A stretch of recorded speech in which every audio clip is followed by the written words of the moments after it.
From being the TV host for Watch What Happens Live, to the producer of the famous The Real Housewives franchise, and having his radio channels, it seems there is never a dull moment when it comes to Andy Cohen. And he's been keeping up with the Kardashians. Sound familiar? I bet y'all watched it at one point or the other. Wasn't it a guilty pleasure? As the show came to an end after 14 years and 20 seasons, a two-part reunion was revealed to be under wraps. It was done to celebrate the show for all the entertainment and juicy gossip it provided. And the hype was real. Everyone was so excited to watch these powerhouses come together to reminisce. And to top it all off, Cohen was given the job to host it. I'm really flattered. I've been a big fan of GLAAD for years. I've hosted the GLAAD Awards, and it feels like a big deal, and it's really nice. I'm very humbled, and I'm really humbled that Sarah Jessica is honoring me. America's favorite Emmy Award-winning television host is no small deal. The Kardashians posted about it on their social media accounts, with a video in which they're on a call with Andy and he announces the big news. And the best part was, he spilled the beans on all the behind-the-scenes drama. Being who he is, the ultimate goal is to please the viewers. And that's the mindset he went in with. He wanted to make sure they got into all the nitty-gritty, and was very clear with the Kardashians that he was gonna ask some real questions and make sure everything is revealed. There you go. Wow. All right. Yeah. It's more of a thought. We need to complete it out. What am That's I supposed okay. to say? No, it's all good.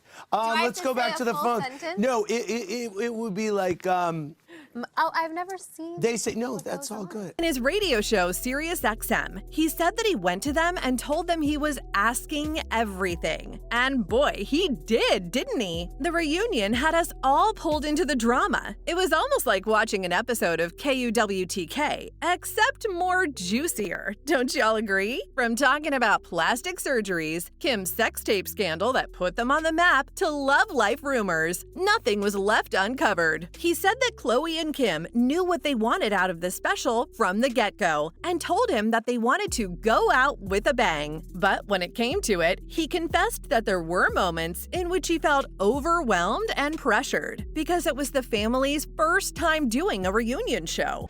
I think the most rewarding part about doing the show is not only that I'm legitimately having fun every night, it's just the audience response to it, and them feeling a part of it, and them feeling like they're just... He also felt he had to change his ways, because he had to center the tapings of the show around them. Uh-oh, I'm sure this wasn't an easy task. On Heather Dubrow's Podcast One, he said that he did not have the producer reins on the show, and that meant no control when it comes to what can be kept and what has to be edited out. He was only responsible for asking the right questions and giving them a superb script. So for him, it was completely new. He even had to manage his time according to their schedules. Usually for him, work starts very early in the morning so that he can wrap it up by nightfall. But when it came to them, they wanted to start the shooting at midday. Oh, wow. I'm sure the guy just wanted to go home. Imagine how crazy it must have been. He also very quickly realized he couldn't boss them around. I'm sure the family is used to being very relaxed and not caring much about time, since they're so used to being filmed all the time. He revealed that it was just an hour into the shooting when someone already wanted to take a bathroom break or wanted to fix their makeup, and whenever one person would get up, it was like everyone else just got a free pass to do their own thing as well. After observing this for a while, when the Kardashians decided to take another break, Cohen decided to intervene. He asked them where they were going, and Kris responded by saying they were going to the bathroom. What happened next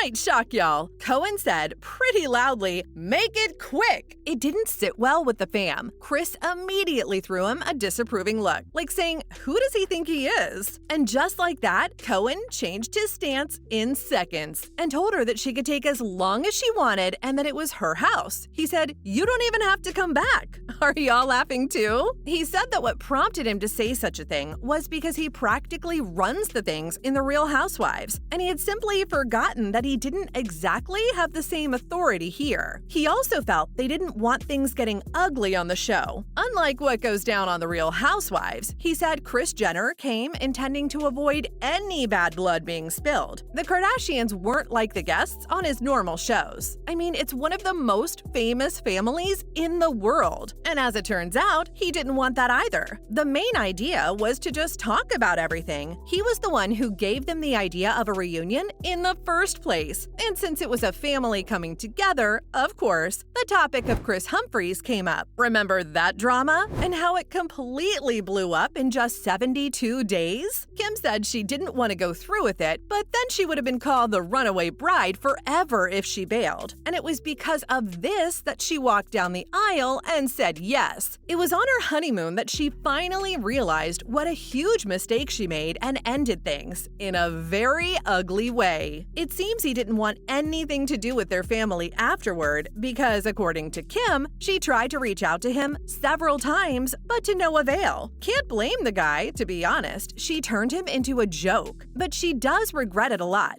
and in the end, expressed that she wished she did not marry twice. And this isn't even the spicy bit. Khloe admitted that she got a nose job done. Contrary to popular belief, she said that that's the only thing she's ever gotten done. Well, this puts all the theories of 3 face transplants to rest. What do you think? Y'all know these girls have no problem with changing themselves to look a certain way. You might as well say they've inspired a lot of people to do the same. But like all girls, she admitted to Cohen that she has self-esteem issues. There was even talk of her and her cheating ex, Tristan. Remember how he cheated on her days before she gave birth to their daughter?